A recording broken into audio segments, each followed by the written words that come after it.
तो जय हिंद दोस्तों, आज हम बात करेंगे कि जीएसटी जो है वो क्या होता है। तो जीएसटी क्या होता है, इसके कितने टाइप्स है, इसके जो है इनपुट जीएसटी, आउटपुट जीएसटी क्या है, कितने स्लैब्स है, बिलिंग किस प्रकार की जाती है जीएसटी की, तो वो सभी जो है वो हम देखेंगे। तो जीएसटी यानी हमने सुना था कि एक देश एक टैक्स, पर ये पूरा सच नहीं है दोस्तों कि टोटल जो टैक्स थे वो थे डायरेक्ट टैक्स और एक था इनडायरेक्ट टैक्स। अब डायरेक्ट टैक्स जो होते हैं दोस्तों उसमें आता है हमारा इनकम टैक्स, कॉर्पोरेशन टैक्स यानी जो निगम टैक्स होता है वो, और जो हमारा प्रॉपर्टी टैक्स होता है जो हमसे वसूला जाता है, और एक होता था इनडायरेक्ट टैक्स जो हम सेल या सर्विसेज देते थे उस पे जो टैक्स हमें लगता था, जो था कस्टम ड्यूटी का टैक्स, एक्साइज यानी कस्टम ड्यूटी यानी विदेशों से जो वस्तु आती है उस पे जो टैक्स लगता था, excise duty, service tax, sale tax, VAT जो था वो सबसे ज्यादा जो है वो फेमस था। ऐसे टोटल 17 प्रकार के जो थे इनडायरेक्ट टैक्स थे। तो इन टैक्स को जो है वो हटाया गया और इनके बदले जो है वो लाया गया जीएसटी, यानी जिसको हम बोलते हैं गुड्स एंड सर्विसेज टैक्स। अब ये जो टैक्स है ये लोगों के मन में इसके बारे में बहुत कंफ्यूजन था। तो सबसे पहले ये टैक्स जो है वो किसको देना है ये सबसे पहले हम जान लेते हैं। तो जिसका बिजनेस दोस्तों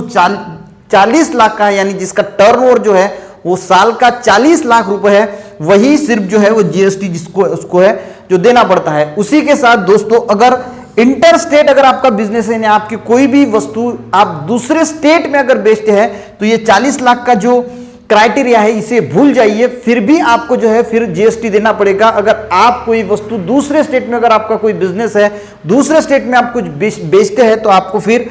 जो है वो जीएसटी जो है वो पे करना पड़ेगा। उसी के साथ अगर आपका ऑनलाइन बिजनेस है, ऑनलाइन में आप 50 रुपए की भी वस्तु अगर सेल करते हैं तो वहां पे भी जो है वो आपको जो है वो जीएसटी यहां पे देना पड़ेगा। अब समझते हैं दोस्तों कि जीएसटी जो होता है वो टाइप्स के कितना होता है। तो देखिए अब जो जीएसटी होता है वो होता है सीजीएसटी, एसजीएसटी, यूटीजीएसटी और इंटीग्रेटेड जीएसटी यानी आईजीएसटी। अब देखो लोगों को क्या लगा कि जो जीएसटी देना है वो हमें ये चारों के चारों जो है वो देना है, इसीलिए लोगों का जो कंफ्यूजन था वो बहुत ज्यादा बढ़ गया। तो लोगों को लगा अरे बाप रे इतना जीएसटी देना पड़ेगा। तो ऐसी बात नहीं, लोगों सबसे पहले हम ये समझ लेते हैं कि 4 जीएसटी जो है वो क्या है। तो सी जीएसटी यानी होता है हमारा सेंट्रल का जीएसटी, एस जीएसटी यानी होता है स्टेट का जीएसटी, यूटी जीएसटी जो होता है वो होता है यूनियन टेरिटरी जीएसटी यानी जो केंद्र शासित प्रदेश होते हैं, जैसे दिल्ली हो गया, पौंडीचेरी हो गया, तो वो जो केंद्र शासित प्रदेश है उनके लिए लगाया गया यूटी जीएसटी। और एक होता है इंटीग्रेटेड जीएसटी यानी आईजीएसटी, उसे हम डेस्टिनेशन जीएसटी भी जो है वो कहते हैं। अब मान के चलो दोस्तों कि आपने जो है वो बिजनेस स्टार्ट किया और एक जो मैन्युफैक्चरिंग है वो उसी महाराष्ट्र की अगर बात करें तो महाराष्ट्र में बन रहा है और महाराष्ट्र में ही अगर बिक रहा है, तो सेम स्टेट में अगर कोई चीज बन रही है और उसी स्टेट में अगर वो बिक रही है तो होगा क्या, तो लगेगा दोस्तों सेम स्टेट है तो लगेगा सीजीएसटी प्लस एस जीएसटी। अब सी जीएसटी तो लगेगा क्योंकि जो सेंटर के अंदर महाराष्ट्र में महाराष्ट्र कहां पे आता है, तो वो पूरा का पूरा सेंट्रल के अंदर आता है, पूरा जितने भी स्टेट है वो सेंट्रल के अंदर जो है वो आते हैं, इसलिए सी जीएसटी तो लगेगा ही। उसके साथ लगेगा एस जीएसटी क्योंकि सेम स्टेट है, वही बन रहा है और वही जो है वो चीज बिक रही है, तो वहां लगेगा सीजीएसटी और एसजीएसटी। अब यूनियन टेरिटरी क्या है, अब मान के चलो कि दिल्ली, पौंडीचेरी है, ऐसे जो केंद्र शासित प्रदेश है, अब ये स्टेट तो है नहीं, अब ये स्टेट न होने की वजह से सिर्फ जो है वो भाषा का फर्क है। यहां पे हमने स्टेट लिखा था तो यहां पे यूनियन टेरिटरी का टैक्स लगेगा, यानी यहां पे जो एसजीएसटी है इसे सिर्फ हम चेंज करेंगे, उसे कहेंगे यूटी जीएसटी यानी यूनियन टेरिटरी जीएसटी। अगर कोई माल दिल्ली में बन रहा है और दिल्ली में ही बिक रहा है तो वहां पे क्या लगेगा, सी जीएसटी लगेगा, और एस जीएसटी ना लगते हुए वहां पे सिर्फ यूटी जीएसटी जो है वो लगेगा। सिर्फ शब्दों का जो है वो हेरफेर है। तो सेम स्टेट में अगर कोई चीज बनती है और वो बिकती है तो सी जीएसटी, एस जीएसटी, और सिर्फ अगर केंद्र शासित प्रदेश है, यूनियन टेरिटरी है, तो वहां पे एस जीएसटी के बजाय कौन सा टैक्स लगेगा, यूटी जीएसटी। अब लोगों को लगा कि मान के चलो कि एग्जांपल के तौर पे अगर टोटल टैक्स जो है वो 80% है, 18% है, ठीक है। अब लोगों को लगा कि सी जीएसटी 18 देना पड़ेगा, S GST 18, UT GST 18, integrated IGST जो है वो 18% देना पड़ेगा। अरे बाप रे ये तो बहुत बड़ा हो जाएगा। पर समझ लीजिए कि जो टैक्स अगर आप जीएसटी के स्लैब में 80% के टैक्स में अगर कोई चीज आती है तो ये जो 80% होता है ये टोटल होगा 80%, यानी अगर सेम स्टेट में कोई चीज बन रही है और बिक रही है तो उसमें जो सी जीएसटी लगेगा ये लगेगा 9% और प्लस जो एस जीएसटी लगेगा वो लगेगा 9%। उसी तरह अगर यूनियन टेरिटरी में कोई चीज अगर बन रही केंद्र शासित प्रदेश में और उसी यूनियन टेरिटरी में अगर वो बिक रही है तो ये भी अगर 80% के स्लैब में है तो स्लैब क्या है ये भी हम आगे देखेंगे। तो ये लगेगा 9% और ये भी जो यूटी जीएसटी लगेगा वो भी लगेगा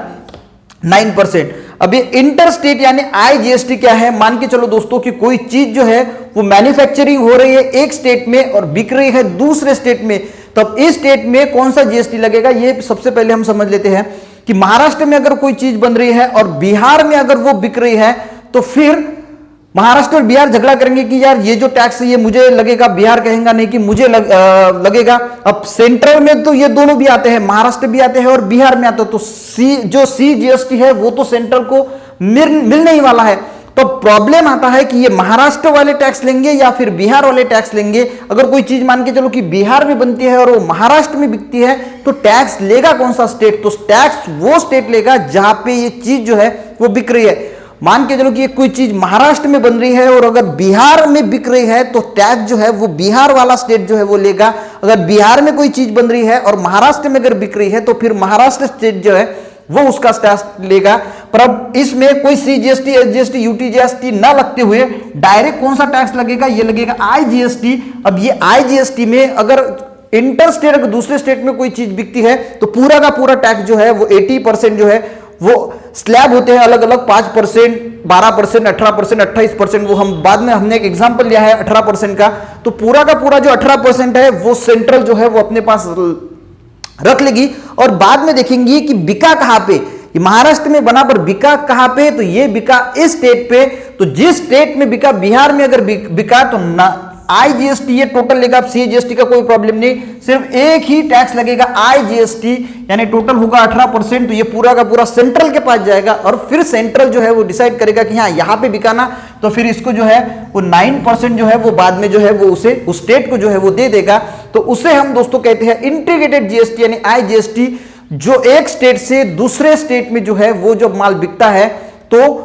वो पूरा का पूरा सेंटर पूरा ले लेती है और उसके बाद जो है उस स्टेट को दे देती है जिस स्टेट में वो माल बिक रहा है, उसे ही डेस्टिनेशन क्या है वो डिसाइड करती है और इसीलिए हम इसे डेस्टिनेशन जीएसटी जो भी कहते हैं। अब इसका फायदा क्या होता है, मान के चलो कि कोई जो है वो महाराष्ट्र में अगर कोई चीज बन रही है और बिहार में अगर बिक रही है तो महाराष्ट्र के जो लोग हैं वहां उनको लोगों को जो है वो रोजगार मिलेगा और बिहार जो है वहां पे अगर उनको टैक्स मिलेगा क्योंकि वो वहां पे बिक रही है, तो वो जो टैक्स है तो वो कहेंगे चलो आप भी जो है वो आगे बढ़ो, तो उनके लिए जो है वो खर्च किया जाएगा। तो ये होता है दोस्तों टाइप्स ऑफ जीएसटी। देखिए अब हम बात करेंगे दोस्तों इनपुट जीएसटी टैक्स और आउटपुट जीएसटी टैक्स जो है वो क्या होता है। तो लोग जो है वो कोई चीज जो है वस्तु खरीद रहे थे और उसे बेच रहे थे, तो सोच रहे थे यार जब कोई चीज हम खरीद रहे तो उस पे भी जो है वो जीएसटी दे और जब बेचेंगे तब भी जीएसटी दे, तो जीएसटी एक्चुअल में दे कितना, तो ये सबसे पहले हम समझ लेते हैं। तो एग्जांपल के तौर पे समझेंगे दोस्तों कि जीएसटी है 10%, अब 10% जीएसटी है नहीं, स्लैब जो है जीएसटी की वो 5%, 0%, 5%, 12%, 18% और 28% है, पर एग्जांपल के तौर पे हम यहां पे लेंगे 10%। अब होता क्या है दोस्तों, मान के चलो कि कोई चीज जो है वो है 100 रुपए की, यानी 100 रुपए की चीज है और उस पे जो है वो 10% लगेगा जीएसटी। अब 100 के 10% होते हैं 10 रुपए, तो ये हो जाएगा 110 रुपए, यानी आप वो चीज जो है वो परचेस करोगे 110 रुपए में, ठीक है। अब आपको ये चीज बेचना है तो आप में कुछ ना कुछ मुनाफा भी जोड़ोगे, तो आपने ये चीज जो है वो बेची 150 रुपए, जो है वो इसकी प्राइस डिसाइड की कि मेरे को 150 रुपए में इसको बेचना है, तो इस पे भी आपको जो है वो 10% जीएसटी जो है वो लगाना होगा। अब ये किन लोगों के लिए है कि जिनका टर्नओवर जो है वो 40 लाख का है या 40 लाख के ऊपर है, वही लोगों को जो है वो जीएसटी फिल करना है, जैसे मैंने पहले बताया था। या फिर आपकी ऑनलाइन है तो फिर 40 लाख का कोई प्रॉब्लम नहीं रहेगा, आप 10 रुपए की भी चीज ऑनलाइन बेचते हैं फिर भी आपको जीएसटी जो है वो जो रिटर्न जो है वो करना पड़ेगा। उसी के साथ एक बताया था कि कोई दूसरे स्टेट में अगर आप कोई चीज बेचते हैं तो भी आपको जीएसटी जो है वो रिटर्न करना पड़ेगा। अब मान के चलो कि 150 रुपए में आपने वो चीज बेची, उस पर 10% जीएसटी, यानी 150 रुपए का 10% होता है 15 रुपया, तो ये चीज आप बेचोगे 165 रुपए में, 165 में, ठीक है। अब 165 में आपने जो है यहाँ पे 15 रुपए जो जीएसटी कितना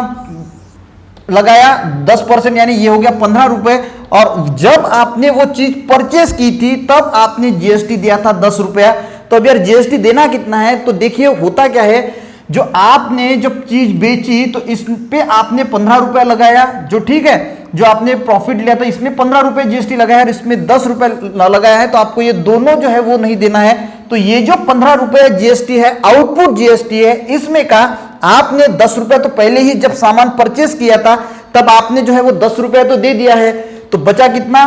15 माइनस 10, तो बचा कितना 5 रुपया। तो ये 5 रुपया ही सिर्फ आपको जो है वो रिटर्न करना है, क्योंकि ये जो 5 रुपया ये तो आएगा आपके पास,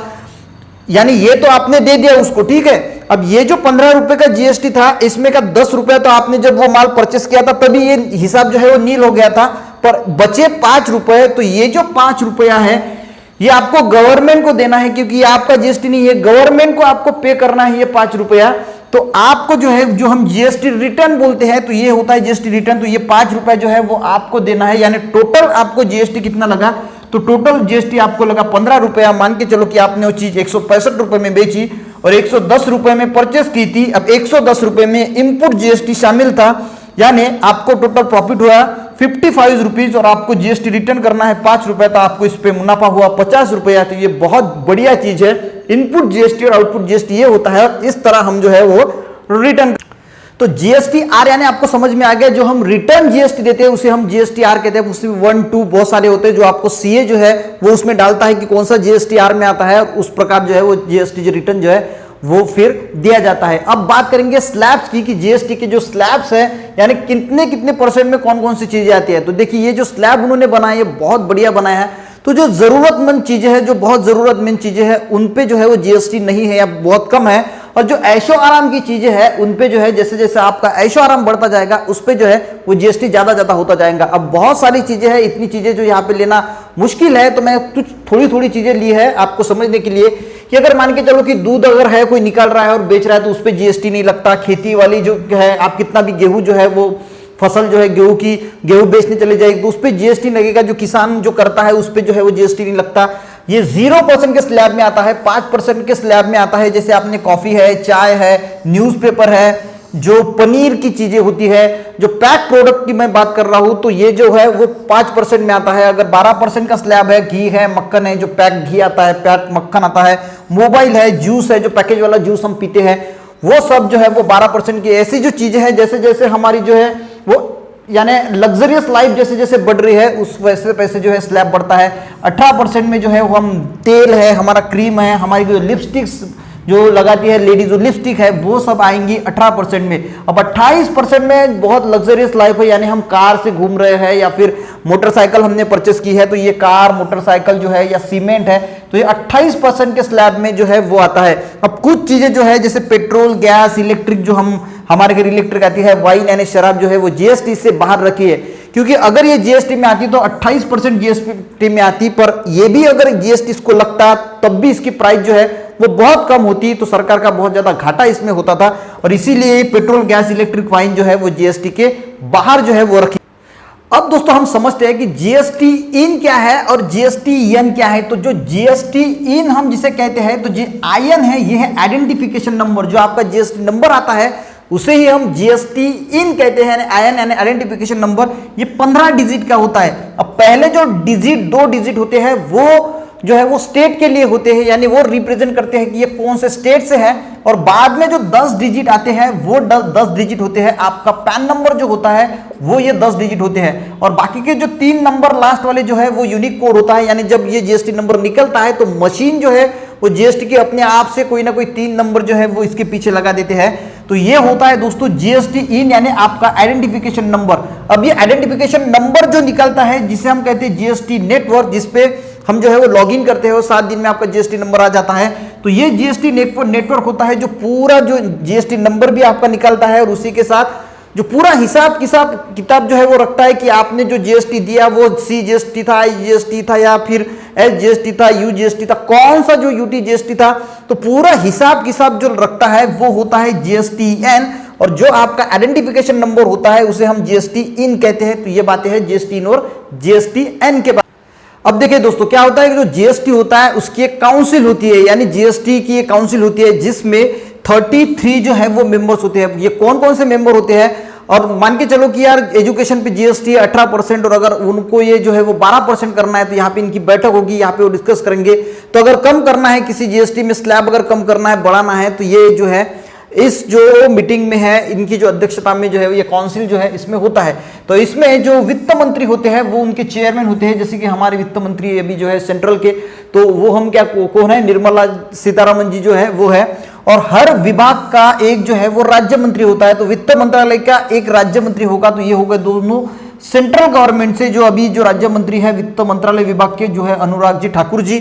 तो ये हो गए दो आदमी, एक ये जो चेयरमैन होते हैं अध्यक्ष, और ये जो है वो राज्य मंत्री। और जो 28 राज्य है उनके जो 28 राज्यों के जो वित्त मंत्री होंगे वो हो गए